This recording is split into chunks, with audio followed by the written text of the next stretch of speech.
하나님 말씀 봅니다. 하나님 말씀은 로마서 8장 33절과 34절 2절 보도록 하겠습니다. 자리에서 일어나 주시기 바랍니다. 하나님 말씀이 이러합니다. 누가 능히 하나님께서 택하신 자들을 고발하리요? 의롭다 하신 일은 하나님이시니 누가 정죄하리요? 죽으실 뿐 아니라 다시 살아나신 일은 그리스도 예수시니 그는 하나님 우편에 계신 자요 우리를 위하여 간구하시는 자시니라. 아멘.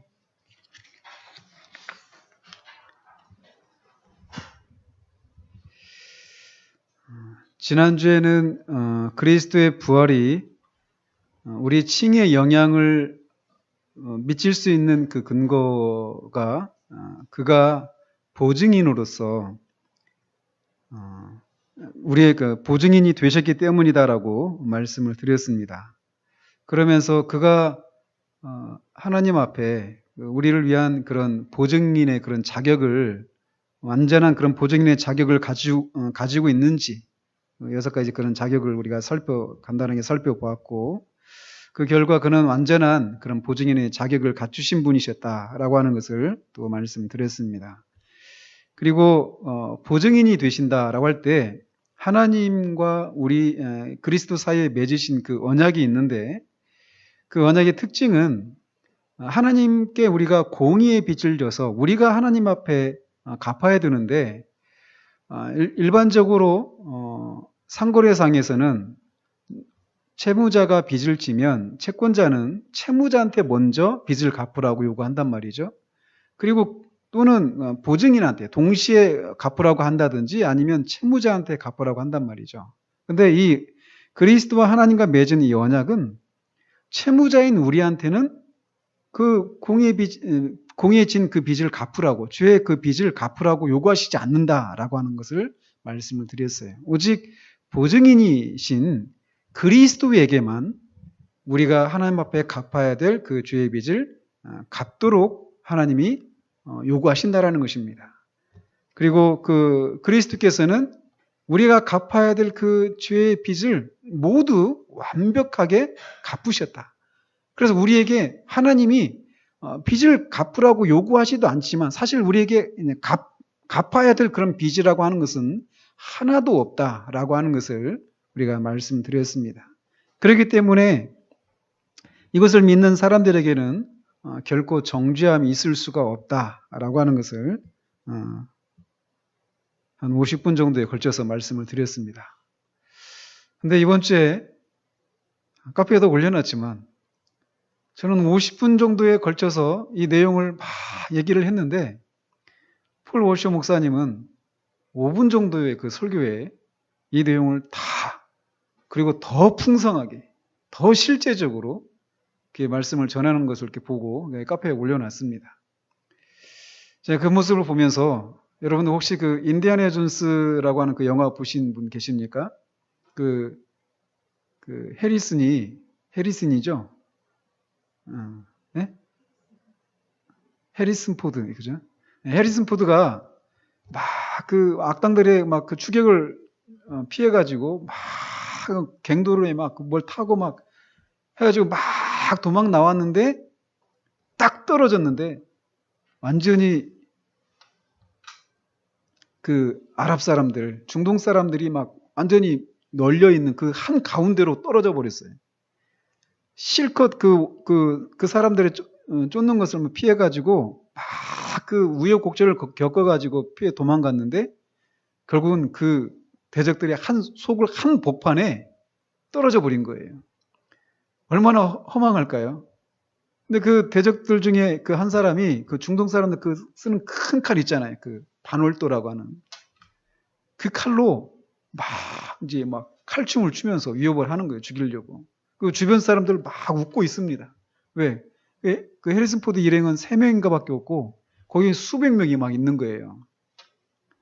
그 사람이 막 칼로 이제 막 칼춤 막 웃으면서 칼춤 추면서 죽이려고 막 하는데 해리슨 포드가 어떻게 했게요? 갑자기 총을 딱 꺼내가지고 그 사람을 탕 쏘고 죽여버렸습니다. 이 권위의 차이죠. 칼로 막 히덕거리면서 막 위협을 하면서 죽이겠다고 막 오랫동안 했는데 총 한 방에 그냥 죽고 마른 거예요. 50분 동안 보증인으로서 그리스도가 하신 일이 무엇인지 막 장황하게 설명을 하고 듣는 여러분들 중에 많은 분들이 고개운동을 하셨는데 폴 워셔는 5분 설교를 통해서 맞아, 저건데 나는 왜 저렇게 못 전할까?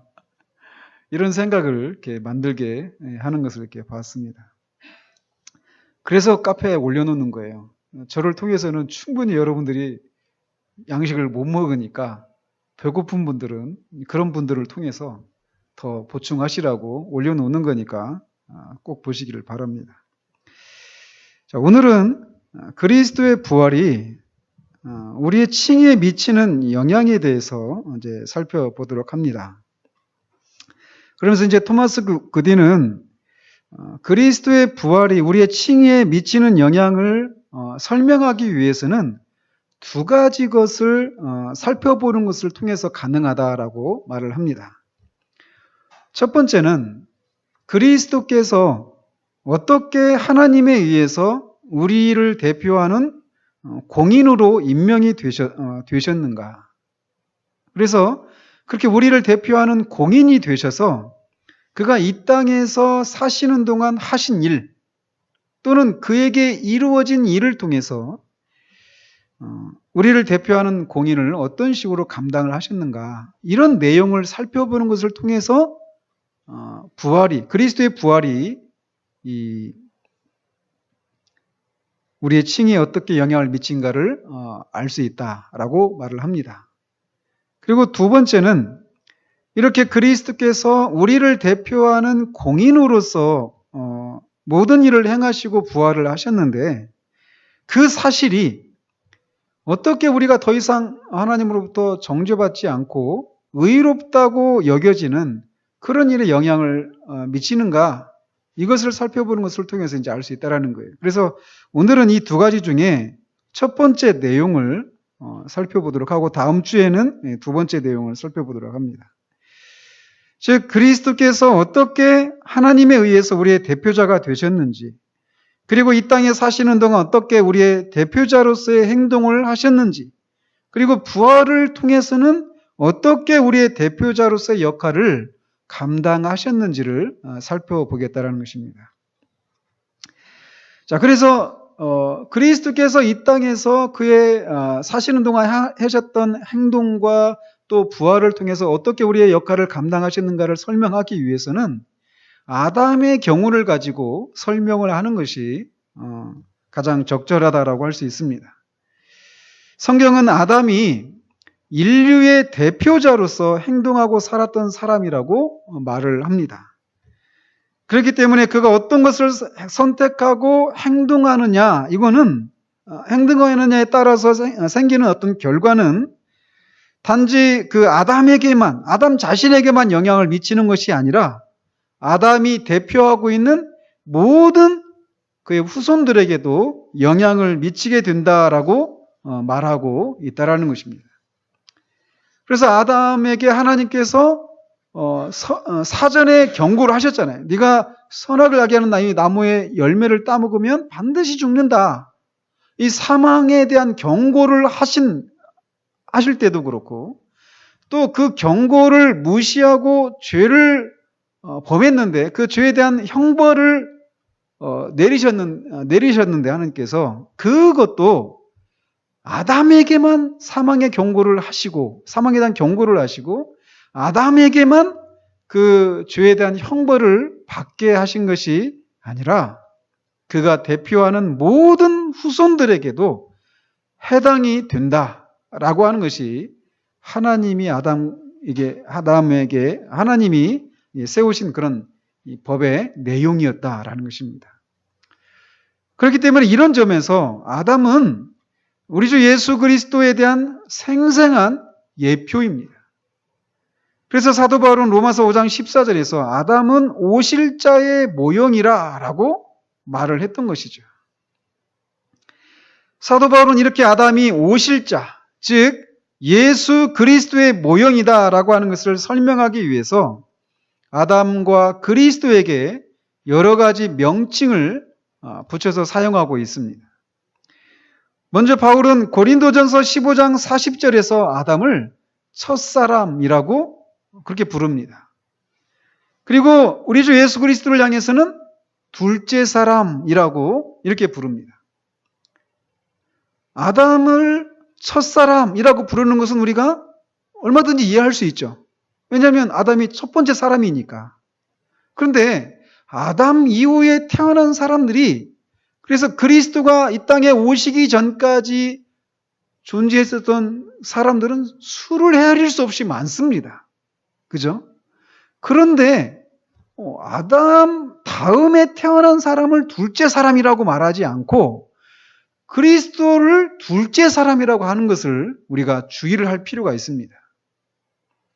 그리스도가 이 땅에 오시기 전에는 수없이 많은 사람들이 있었단 말이에요. 둘째 사람, 셋째 사람, 아마 수억의 사람들이 살았을 것이다라고 말할 수 있단 말이죠. 그런데도 사도 바울은 그렇게 수억 번째 후에 이 땅에 오신 예수 그리스도를 향해서 둘째 사람이다라고 말을 하고 있다는 거예요. 마치 사도 바울은 이 세상에는 아담과 그리스도를 제외하면 더 이상 사람이 존재하지 않는 것 같은 그런 인상을 이 둘째 사람이라고 하는 이런 표현을 통해서 우리에게 풍겨주고 있습니다. 바울이 이런 명칭, 즉 첫사람, 둘째 사람이라고 하는 이런 명칭을 그리스도와 아담에게 사용하고 있는 이유는 그들이 각각 그들 안에 나머지 인류를 포함하는 공인 혹은 대표자들이었기 때문에 이런 명칭을 사용하고 있는 것입니다. 아담은 이 세상에 태어나는 모든 인류를 그 자신 안에 포함하고 있었습니다. 사도 바울은 아담에게 속한 사람들을 고린도전서 15장 48절에서 흙에 속한 자들이라고 부릅니다. 왜 아담이 대표하는 아담의 후손들, 아담 안에 있는 모든 인류를 가리켜서 흙에 속한 사람들이다라고 말을 하느냐면 47절에서 말하듯이 아담이 흙에 속한 자이기 때문에 그렇습니다. 아담은 흙에 속한 자로 흙에 속한 사람들의 대표였다라는 거예요. 이에 비해서 그리스도는 아담에게 속하지 않은 다른 인류를 대표하고 계셨는데 그가 대표하고 있는 사람들을 48절에서 하늘에 속한 자들이라고 부릅니다. 왜냐하면 47절에서 말하듯이 그리스도께서 하늘에서 나신 분이시기 때문이라는 거예요. 이렇게 아담은 자신이 흙에 속한 자로서 흙에 속한 사람들을 대표하는 첫 사람이었고 그리스도는 하늘에서 나신 분으로서 하늘에 속한 사람들을 대표하는 둘째 사람이셨습니다. 인류는 이렇게 오직 두 부류의 사람만 존재합니다. 아담에게 속해서 흙에 속한 사람들이든지 그리스도에게 속해서 하늘에 속한 사람들이든지 오직 이 두 부류의 인류밖에는 없다라는 거예요. 우리는 이 세상에서 다양한 구분을 하죠. 키가 저를 기준으로 하면 160 이하냐? 160 이상이냐? 제가 표준입니다. 키를 가지고 나누기도 하고, 피부 색깔을 가지고 나누기도 하고, 학력을 가지고 나누기도 하고, 경제력을 가지고 나누기도 하고, 국가와 민족을 가지고 나누기도 하고, 혈액형을 가지고 나누기도 하고, 다양한 그런 기준을 가지고 인류를 구분하고 있지만, 성경은 오직 두 가지 부류밖에 없다라고 말을 하고 있다는 거예요. 아담에게 속했느냐, 그리스도에게 속했느냐라는 것이죠. 자, 그렇다면 아담과 그리스도는 각각 어떤 점에서 공인으로 그들에게 속한 사람들을 대표했는가라는 것입니다. 그것은 크게 세 가지로 나누어서 설명할 수 있습니다. 첫 번째로는 그리스도는 또 아담은 그들이 아담과 그리스도가 대표하는 그 아담과 그리스도의 그런 지위와 형편이 있잖아요. 그 지위와 형편에 있어서 그가 대표하는 사람들과 그런 대표하는 사람들의 공인이셨다라는 거예요. 아담과 그리스도가 처해 있었던 여러 가지 형편과 자격과 지위에 있어서 똑같이 공인이셨다라는 것입니다. 다시 말해서 아담과 그리스도가 각각 처해 있던 모든 지위나 형편은 그들이 각각 대표하는 사람들에게 똑같이 적용이 된다라는 거예요. 즉 아담의 지위와 형편은 그가 대표하는 사람들의 지위와 형편과 같고 그리스도의 경우도 그렇다라는 것입니다. 그래서 사도 바울은 고린도전서 15장 48절에서 무릇 흙에 속한 자들은 저 흙에 속한 자와 같고 라고 말을 합니다. 여기서 저 흙에 속한 자라고 말할 때 그게 누굽니까? 아담이죠. 그러니까 사도 바울은 흙에 속한 자 아담의 후손들은 모두 아담처럼 흙에 속한 사람들이다 라고 말하고 있다는 거예요. 즉 아담이 공인이기 때문에 그가 대표하고 있는 사람들도 아담의 지위와 형편과 똑같은, 즉 흙에 속한 지위와 형편을 갖게 된다라는 것입니다. 아담에게 속한 사람은 아담의 지위와 형편을 뛰어넘을 수가 없다라는 거예요. 그들은 아담과 같이 그들의 대표자인, 그들의 공인인 아담의 지위와 형편과 똑같은 사람들이라는 것입니다. 그래서 흙에 속한 자들이 아무리 교양을 갖추고 아무리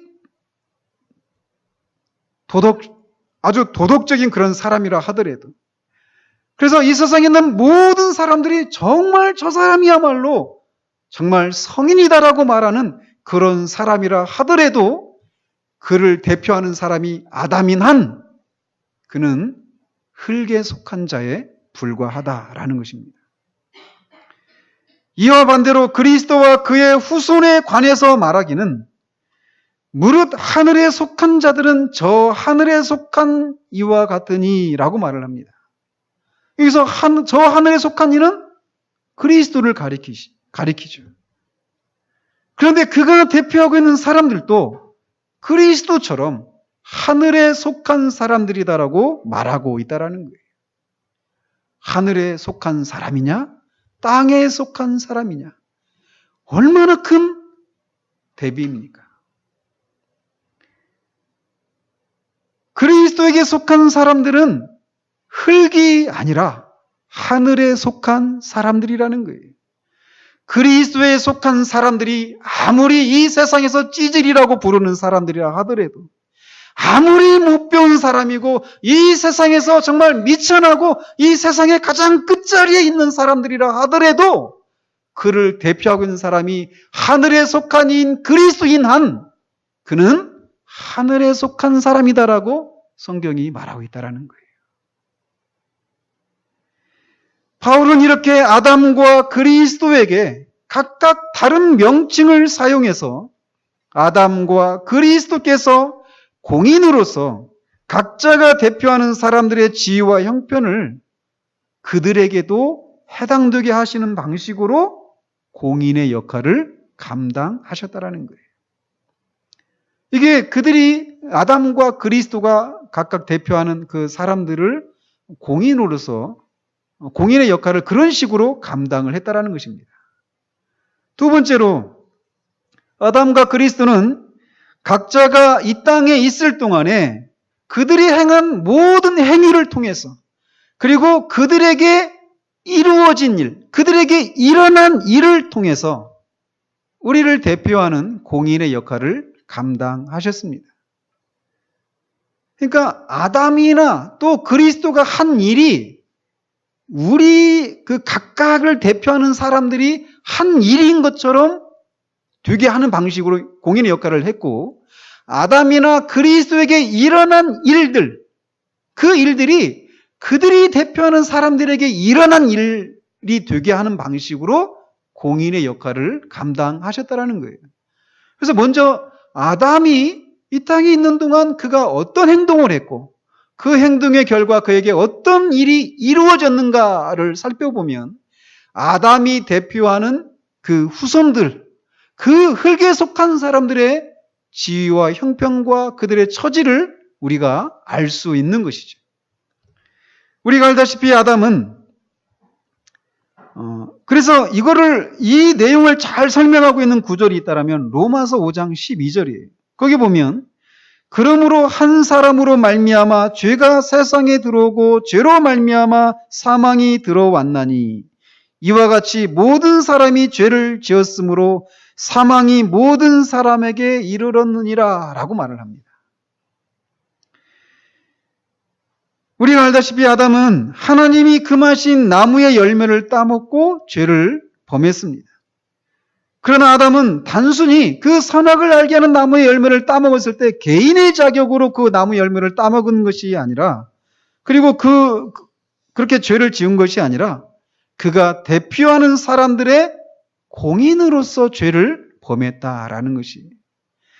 그렇기 때문에 성경은 아담이 혼자 죄를 지었지만 그가 대표하는 사람들도 모두 아담 안에 있어서 죄를 범했다라고 말을 하는 거라는 거죠. 이와 같이 모든 사람이 죄를 지었으므로 라고 말하는 거예요. 저나 여러분들 중에 아담이 선악을 알게 하는 나무의 열매를 따먹었을 때 그 자리에 있었던 사람은 아무도 없습니다.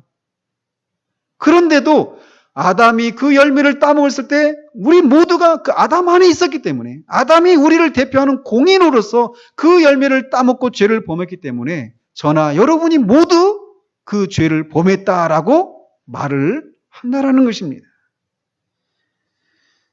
어떤 사본에 보면 모든 사람이 죄를 지었으므로 라고 하는 이 말 앞에 보면 그 앞에서 라고 하는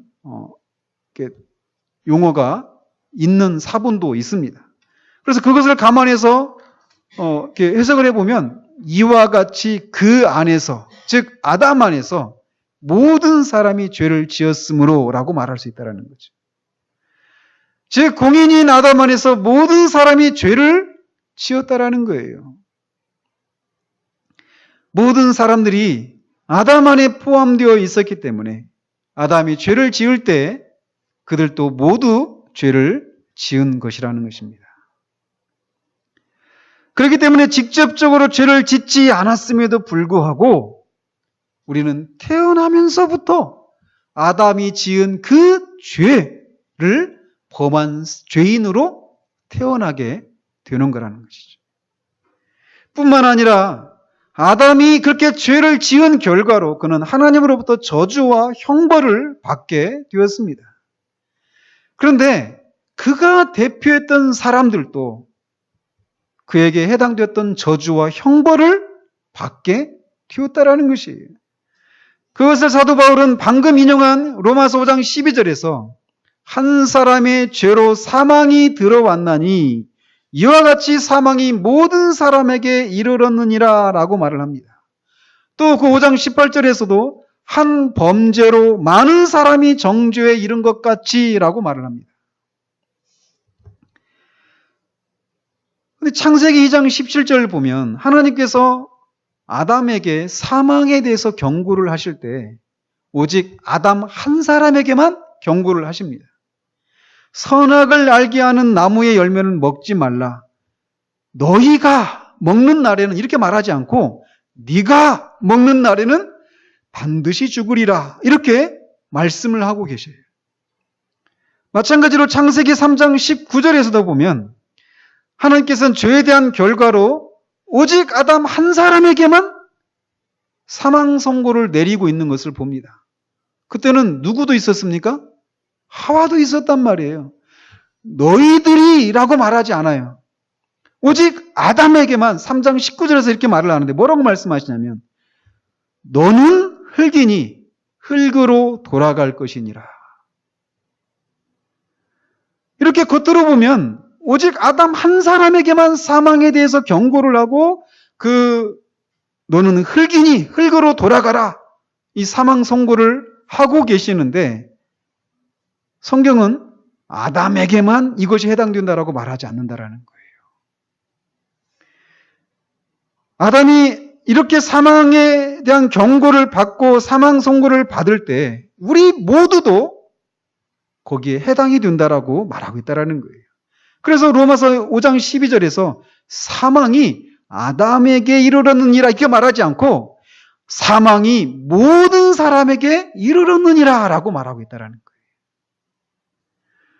거예요. 또 로마서 5장 14절이나 17절을 보면 사망이 아담에게 왕노릇했다 이렇게 말하지 않고 사망이 모든 사람들 위해 왕노릇하고 있다라고 말하고 있다라는 거예요.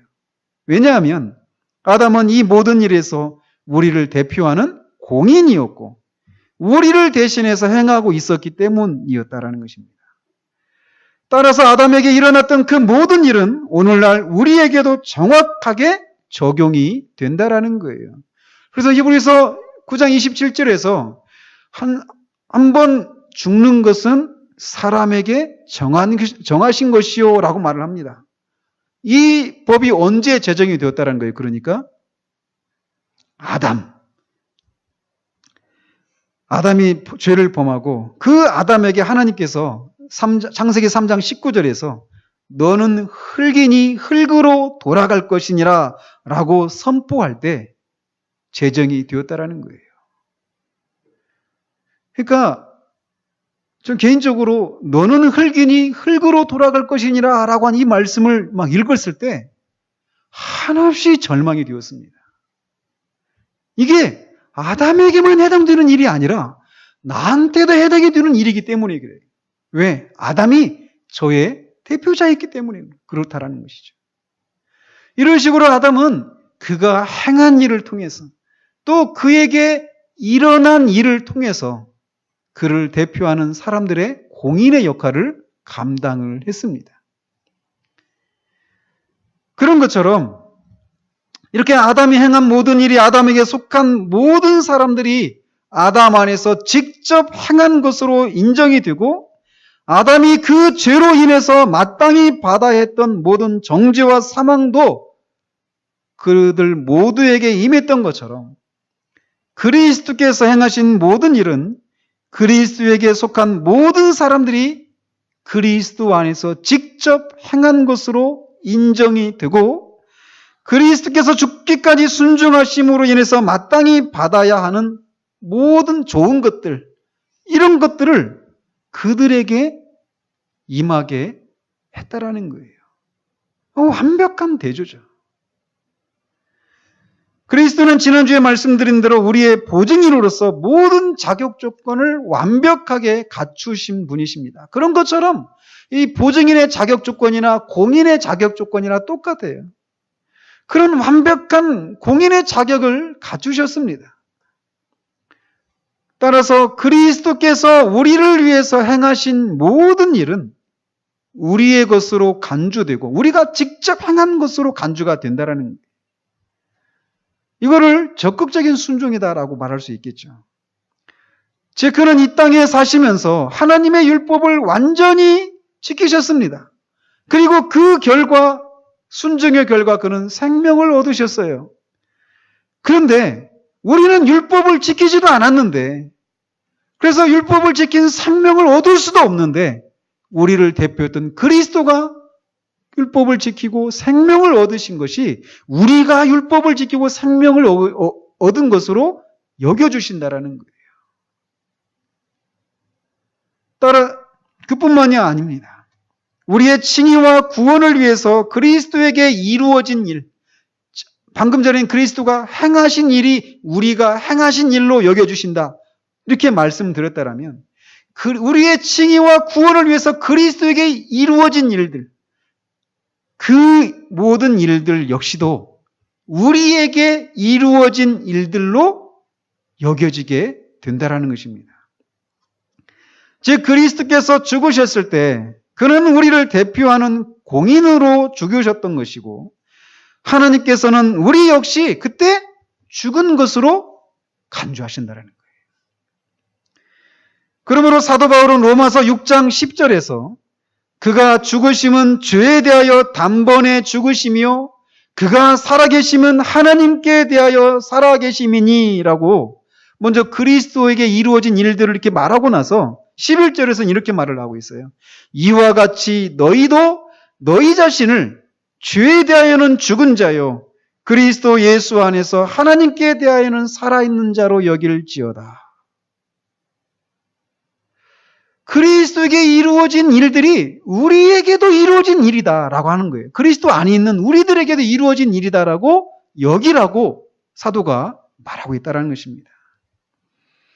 즉 사도는 그리스도께서 그들을 대표하는 공인으로서 죄에 대하여 단번에 죽으셨기 때문에 그리스도가 대표하는 신자들도 그리스도 안에서 죄에 대해서 완전히 죽은 것으로 여기는 것이 정당하다라는 것이에요. 비록 거듭난 그런 신자이지만 우리는 거듭났음에도 불구하고 여전히 우리 안에 남아있는 이 죄된 본성을 인해서 죄에 대해서 실패하고 넘어지고 한단 말이에요. 우리가 어떻게 죄에 대해서 단번에 죽었다라고 말할 수 있는가라고 하는 그런 현실을 우리는 가지고 있습니다. 그럼에도 불구하고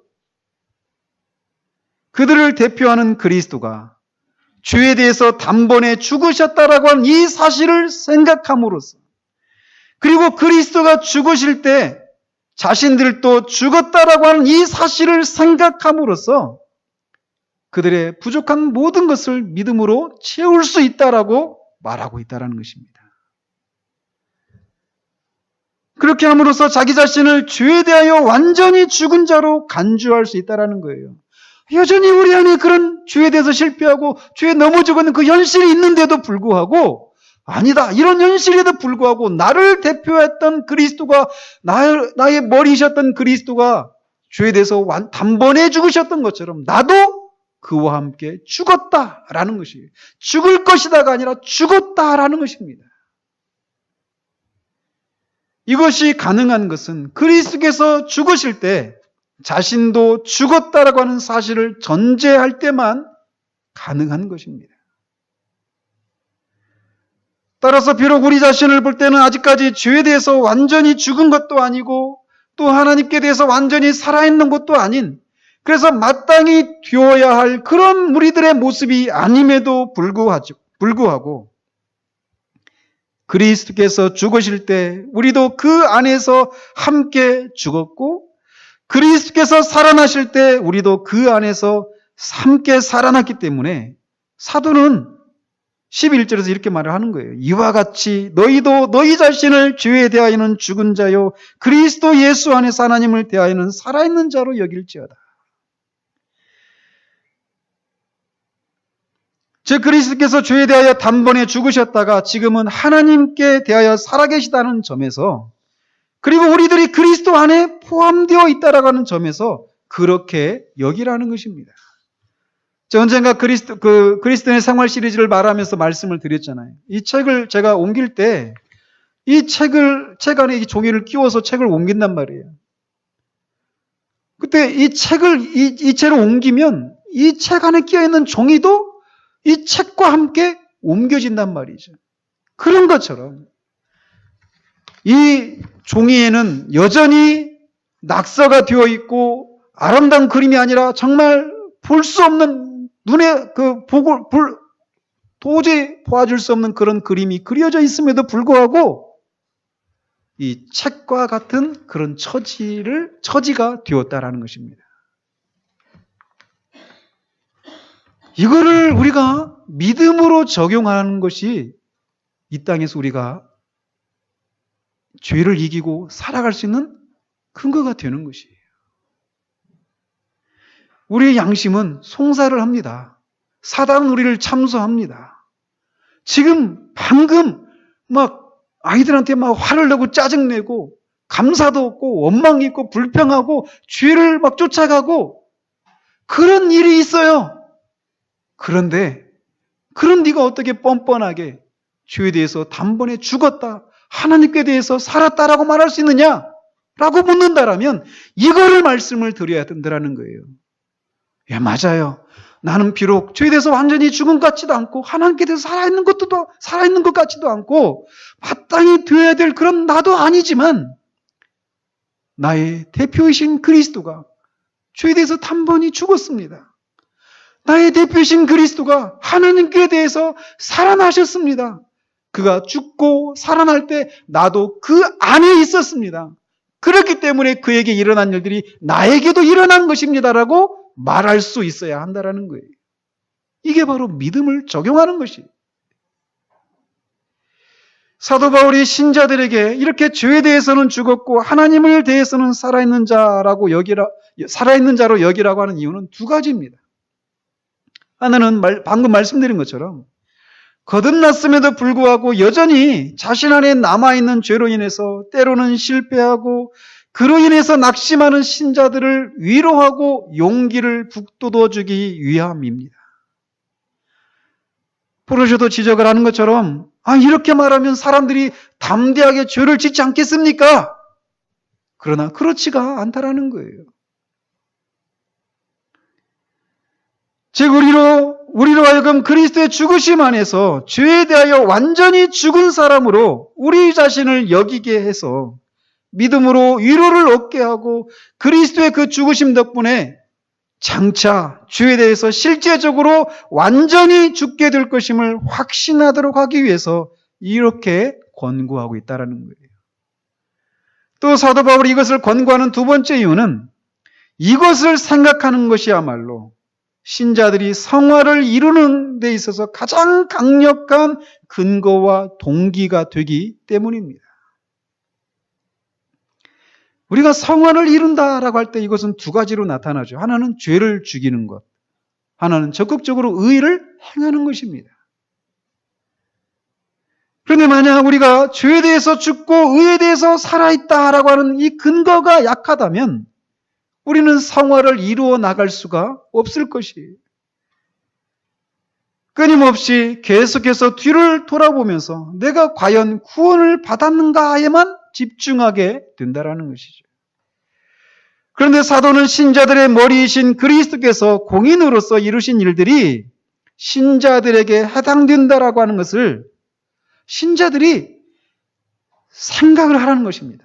논리적으로, 이성적으로 사고를 해서 영적인 추론을 통해서 이 사실을, 이 진리를 자신에게 믿음으로 적용하기를 원해서 이것을 권면하고 있는 것이에요. 예를 들어서 우리가 죄를 짓게 될 때마다 그리스도께서 죽으실 때 나도 죄에 대해서 이미 죽었다라고 하는 것을 생각할 때 이미 죽은 자가 어떻게 또 죄를 지을 수 있는가?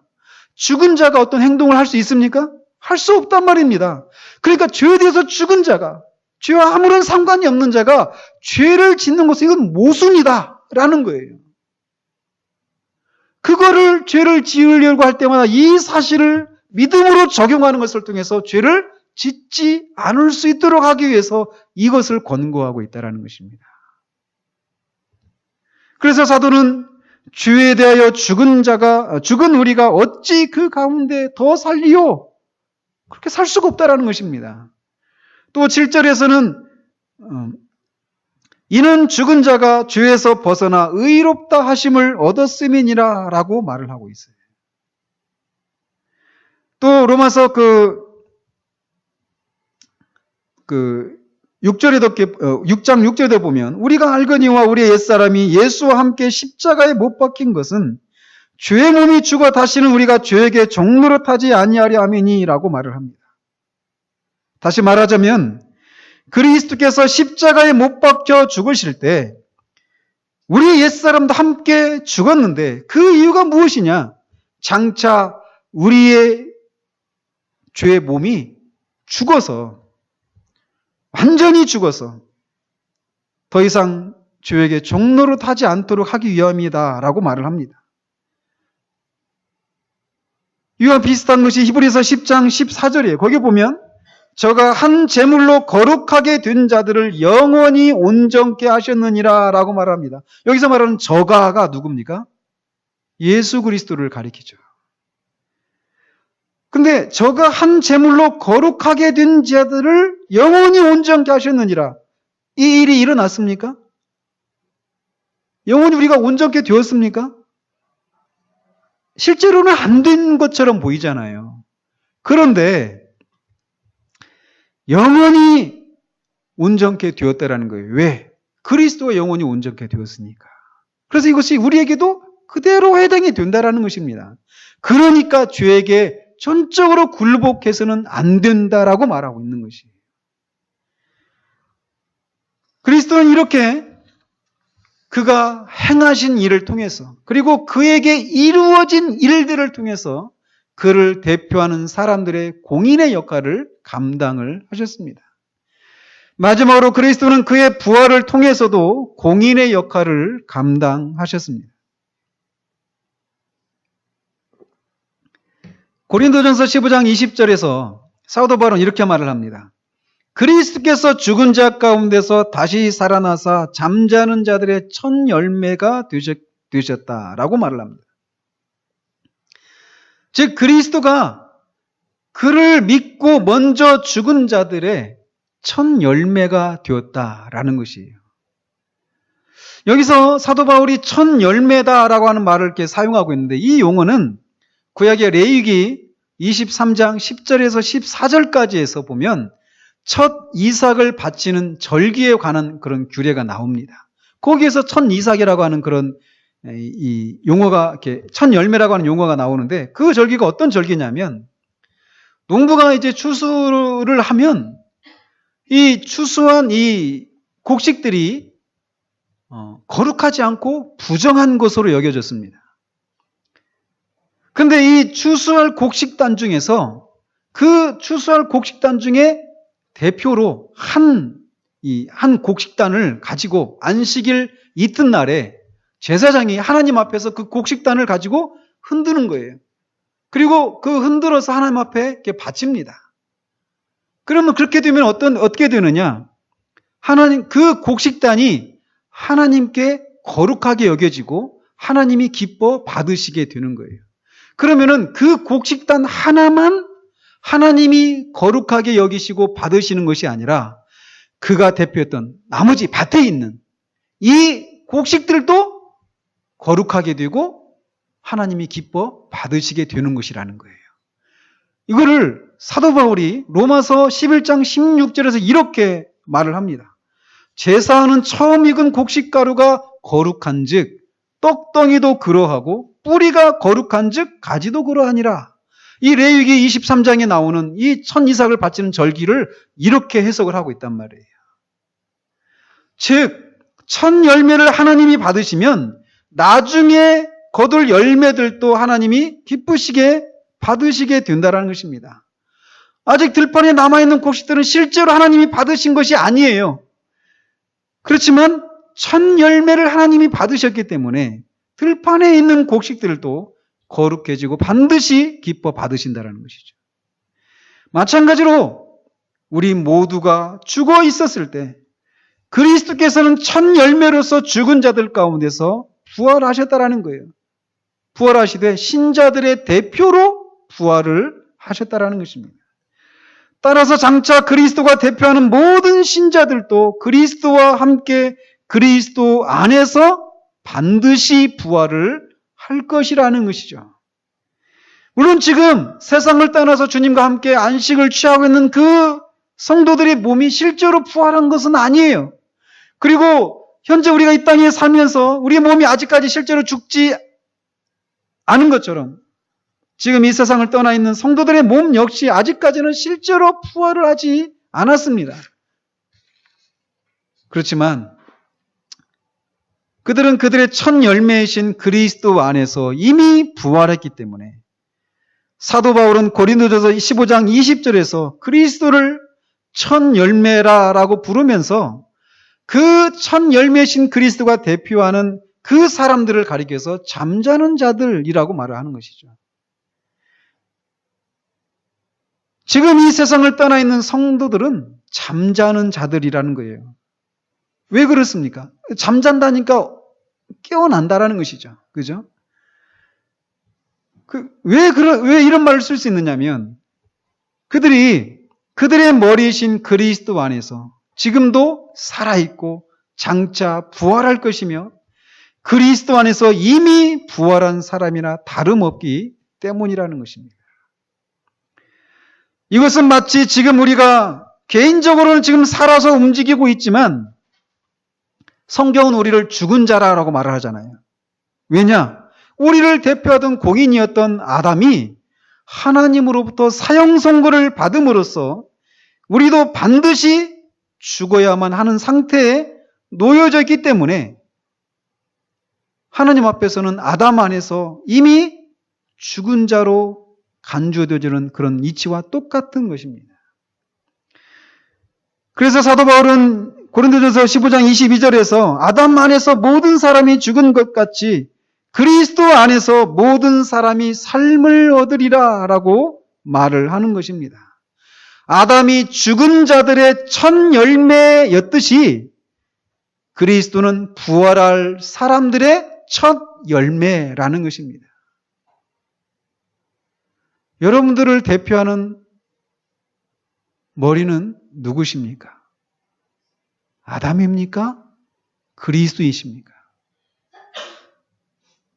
여러분이 지금 현재 누구에게 속해 있는지 진지하게, 정직하게 생각하시는 여러분이 되시기를 바랍니다. 죄가 여러분을 종을 삼아 죄가 여러분 위에 왕노릇하고 있습니까? 사망이 여러분 위에 왕노릇하고 있습니까? 여러분들은 아담에게 속한 사람들입니다. 여러분이 아까도 말씀드린 것처럼 아무리 겉모양은 교회에 나오고 모태신앙이고 이런저런 경건한 행동들을 하고 있고 기독교인으로 자처하고 있을지 모르지만 여러분의 대표가 그리스도다라고 여러분이 말할 수 없다라면 여러분은 아담에게 속한 사람입니다. 흙에 속한 사람이에요.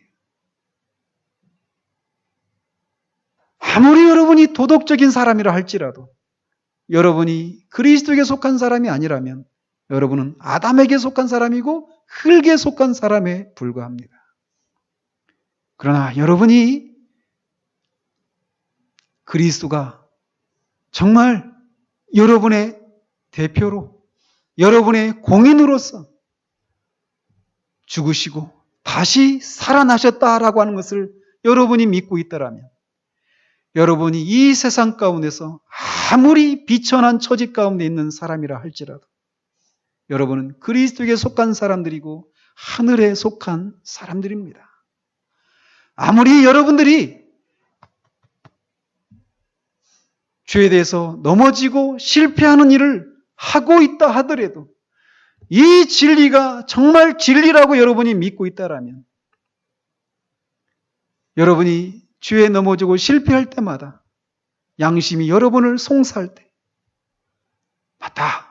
나는 여전히 마땅히 되어야 될 그런 나가 안 되고 있지만 못 되고 있지만 나를 대표하신 그리스도가 죄에 대해서 단번에 죽으셨다.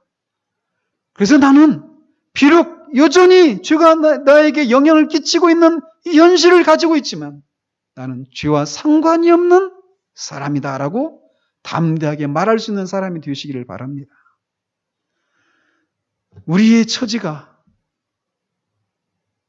우리 자신을 바라보면 우리는 하나님 앞에 한 걸음도 나아갈 수가 없습니다. 그러나 우리를 대표하는 우리의 첫 열매이신 그리스도가 우리의 공인이셨던 그리스도가 우리를 대신해서 죽으시고 다시 살아나심으로 죄에 대해서 죽고 하나님께 대해서 살아나 우리가 하늘에 속한 사람들이 되게 만드셨다라고 하는 이 진리를 붙들고 양심이 여러분을 송사할 때 더 이 믿음을 강력하게 발휘함으로 하나님 앞에 담대하게 나아가는 그런 여러분이 되시기를 우리 주님 여러분으로 축원드립니다. 기도하겠습니다.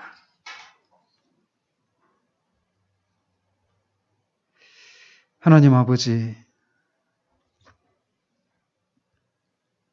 우리는 얼마나 하나님 앞에 우리가 누구인가 라고 하는 이 질문을 받을 때 우리의 대표이신 그리스도께서 우리를 위해서 어떤 것을 행하시고 그에게 이루어진 일들 때문에 우리가 그리스도와 같은 지위와 형편에 도달했다라고 하는 이 진리를 붙들지 못하고 우리 자신만을 주목하면서 그렇게 자유함을 잃어버릴 때가 많은지 모릅니다. 하나님 아버지, 오늘 우리가 그리스도가 아담처럼 공인으로서 이 땅에서 우리가 행해야 될 것들을 행하고 우리에게 이루어져야 될 일들을 그리스도가 직접 당하심으로 우리가 직접 그 일들을 하고 우리가 직접 그 일들을 당한 것으로 여겨주신다라고 하는 이 진리를, 이 복음을 우리가 다시금 들었습니다. 우리가 거듭난 사람으로 마땅히 되어야 될 그런 모습이 되지 못하고 그래서 양심 우리를 송사하고 사단이 우리를 잠수할 때마다 우리 자신을 보는 것이 아니라 우리를 대표해서 공인으로서 주에 대해서 단번에 죽으시고 하나님께 대해서 살아나신 그리스도를 바라봄으로 그 안에서 우리도 같이 죽고 같이 살아서 그리스도처럼 우리도 같은 지위와 형편에 이르게 되었다라고 하는 이 진리를 믿음으로 적용함으로 양심의 송사를 이기며 자유함을 구가하며 살아가는 우리 모두 될 수 있도록 주님 도우시기를 원합니다. 죄가 우리를 유혹하고 우리를 넘어뜨리려고 할 때마다 이 진리를 생각함으로 죄에 대해서 단번에 죽은 우리가 죄를 짓는 것은 참으로 모순된 것이다 라고 하는 것을 기억하여서 죄를 이길 수 있는 그런 우리 될 수 있도록 주님 도우시기를 원합니다. 우리가 원하지도 않았던 때에 이런 일을 오직 은혜로 우리에게 행해 주신 하나님의 사랑에 감사를 드리옵고 우리 주 예수 그리스도 이름으로 기도합니다. 아멘.